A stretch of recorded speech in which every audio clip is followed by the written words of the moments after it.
My name's John Mann. Today is a Wednesday. It's the 24th of June, 2020. And thank you for all those early morning calls. Really do appreciate that. Helps us get things started off right on a Wednesday morning. A reminder, we'll have guests coming in the studios this morning. We'll have John Hockaday, the voice of the Lee County Yellow Jackets. He'll be joined by head coach Steve Bordeaux of the Yellow Jackets.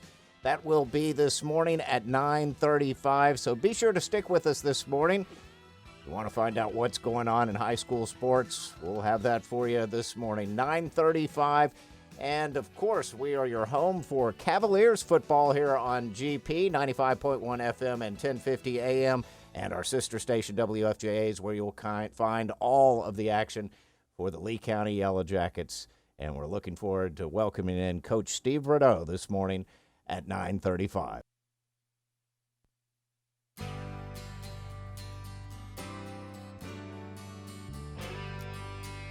Good morning. It's a very special day in the studios because we have Coach Bordeaux, who is the head football coach at Lee County High School.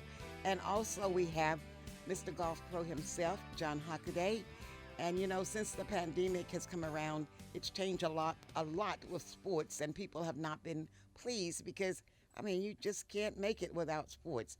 So this morning, gather all your kids and your family around the radio because they're going to talk about something that's very dear to you, and what it was football, and I don't know what all. Welcome. Well, thank you, Margaret. Great to be in the studio this morning. Want to welcome head coach Steve Bordeaux from Lee County High School. And Coach, we've got a lot to talk about as far as what's going on in the sports world. But first, I want to start with this past season. I know that one game shy of where you wanted to end up, but gosh, what a great ride 2019 was. Yes, sir. And first off, thanks for having me today. And it was an amazing season. You know, we had a great group of community support. You know, all the way through the state championship game. Probably the biggest crowd for a state championship game in Carter Finley Stadium. I was very happy to see that, and obviously the boys were very excited as well. You know, once a season ends, I know there's usually a few down weeks of just rest and relaxation, but then the weight room starts again, and I know that had already started at Lee County, but things changed in March significantly. Oh yeah, without a doubt. You know, we had started in January when we really got back from holiday break. And the boys were working hard all the way through March 13th. That was the day that kind of switched everything, and we had to switch to the virtual world. Well, and of course, at that time, I know that you guys re-geared a little bit and put in some new ways that the kids could work out. Let's talk a little bit about that. Some of the things at that time that you had set up for the football players. Yeah, so we started using Zoom. That was our way of getting, as I guess everybody in the world is using today, for our virtual setting. Our coaches get on there, and we've been working out with them. But we have really started out to about a 30-minute workout, and we've worked our way up to about an hour. We started out with no equipment. We've found a way to get – we had center blocks donated to the program. You know, they weigh 30 to 40 pounds apiece, so we were able to do that instead of buying, dumbbells. So we got those around to the kids, and we kind of supplemented the workouts that way. How have the kids responded? I know that it's been a first time for everybody to do something like this, and how have they done so far? Yeah, I think once we finally got a kid on there and they see what's going on, their teammates are doing it, I think that kind of got them going as well. It was different to begin with. We've had 40-plus kids a day doing it, and for our numbers, I think that's not too bad. As a coach, you always want everybody, and we continue to try to get everybody, but it's went pretty well. And, of course, since then, there's been the state government and state high school, two separate entities, but have been involved in putting together some guidelines. And let's talk about those a little bit. Where are we right now? What are you guys able to do right now? Yeah, so right now through the end of this month, we are still going to be virtual. We have, really this week. Next week we have a dead period for the 4th of July, and everybody will have off. We won't even do the virtual stuff. We're going to give them one more week off to hopefully make a run all the way through December again. When we come back on July 6th, we're able to stagger in the kids. So we cannot have more than 25 people on the field at a time, and that includes us as coaches. So we're putting the kids in groups really by positions.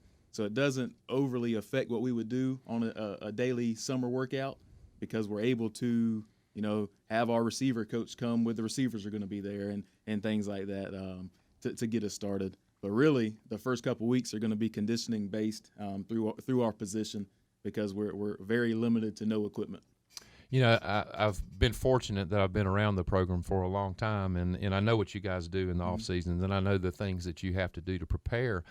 How much more has been dumped on you guys with the cleaning and the locker rooms and all this kind of stuff? Well, really, we haven't been given permission to use locker rooms yet. That's one of the things that they've pulled away. So the boys will have to come and what they need, they're going to have to bring with them and leave with. As far as the equipment, the sleds and all that type of things that we might use, we're going to have to clean after each use. So if we have a group that's going to rotate through, there's going to be a lot of sanitizing and wiping going on during the session. How much guidance right now are you guys getting from the State High School Athletic Association? So about 2 weeks ago, they released their phase 1 of their plan. It's 3 phases. So far, they've only given us phase 1. So they haven't really given us a date of when the other 2 are going to come out. I think it's just kind of they're going to see how phase 1 goes and then approach it that way. So they gave us a really detailed outline of the minimum expectations, and then Lee County gave us some others to follow as well. I know that you had some kids that graduated this past year that had great careers at Lee County High School, have gone on or they are going on to play. Have you been able to stay in contact with some of these guys and what they're having to go through as far as getting to school and these same coronavirus restrictions? Yeah, definitely. Des went to UNC last Friday, so he's been there a few days, and UNC's tiering in their kids kind of, I guess, similar as we will for a day of practice. So it sounds like things are going well there so far. A couple that really, that's the only kid that we have that's actually reported to school. DeAndre's going soon to App. AJ, talked to him yesterday. He's not going to Monroe until the end of July. So each school is a little bit different, and I guess each area that it has different going on with this pandemic. So it's going to be it's a lot different for the colleges as well as us. The JV team players last year that are transitioning up to varsity, how involved have these younger players been in the workouts, the virtual workouts that you've been doing? Definitely. We have a really good, I guess, rising junior class of kids. They've been very committed. Will Patterson was our JV quarterback last year. He's been itching to do more. He's asking to not only do the workouts, but we usually chalk talk afterwards every day, and he's wanting more of that. And another one from our JV team is T.J. Johnson. He played running back and linebacker for us, and we're expecting big things from both of those guys. Well, there's certainly some losses from last year in personnel, but gosh, when you look at what's coming up, it's hard not to still be excited. No, without a doubt. We have 5 kids returning on both sides of the ball as starters. A couple of those guys have started more than 1 year with Tyreek and Delmaz. So we have some experience. We'll be young. But we that extra 5 weeks of practice last year in the playoffs, to me, is going to help those kids that we moved up from JV, because they really had a half a season of varsity football during our playoff run. Yeah, no question, and a great time of the year to be on the field to see what it's all about. And that was so much fun last year, and some big games. And I look back now at the New Hanover game. The Clayton game, Cleveland game, and great crowds, and that even if you didn't play in that game, what a good experience to be involved in those type of games. Yeah, without a doubt, the crowd support was amazing, and just the atmosphere on the field. Those competitive games were some of the best that I can remember in my career. Well, let's pretend like we're going to play this year, and let's talk a little bit about the schedule, the upcoming schedule. I know it's very similar, but I think we've got a couple of teams on the schedule that were on there last year that were a lot better last year that are going to be even better this year. Yeah, definitely so. I think that standout of Hope County is going to be one. Mm-hmm. They were I've always been really athletic, and Coach Smalls has done a really good job there of getting them pointed the right direction. And they went to the second round of the playoffs last year in the Big 4A. I expect them to be every bit as good, if not better. Anson County will go down there this year. I expect them to be another really good team. And I guess our first trip to E.E. Smith, it's the first one I can remember in 28 years of going down to able to play them, and that's going to be a tough out. It will be. They're very athletic, and they had a good run at the end of the season to get into the playoffs. They have a new coach, so it's going to be some uncertainty of what they're going to do on both sides of the ball. So it's definitely going to be interesting the start of the season. Well, Coach, I know that the normal challenges are always there, but this year you've been thrown a new curveball. Without a doubt.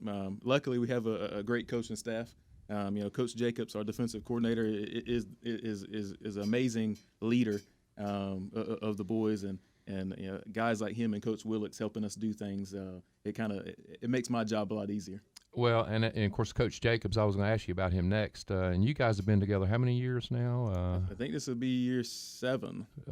Before you came to Lee County, worked together. And how have you guys talked your way through this challenge? I know you've had your heads together a lot. Definitely. So actually, we're going to meet here in just a little bit and go talk to somebody this afternoon. So every day we're coming up with plan A, B, and C for what might happen, what could happen, and what's the worst case scenario.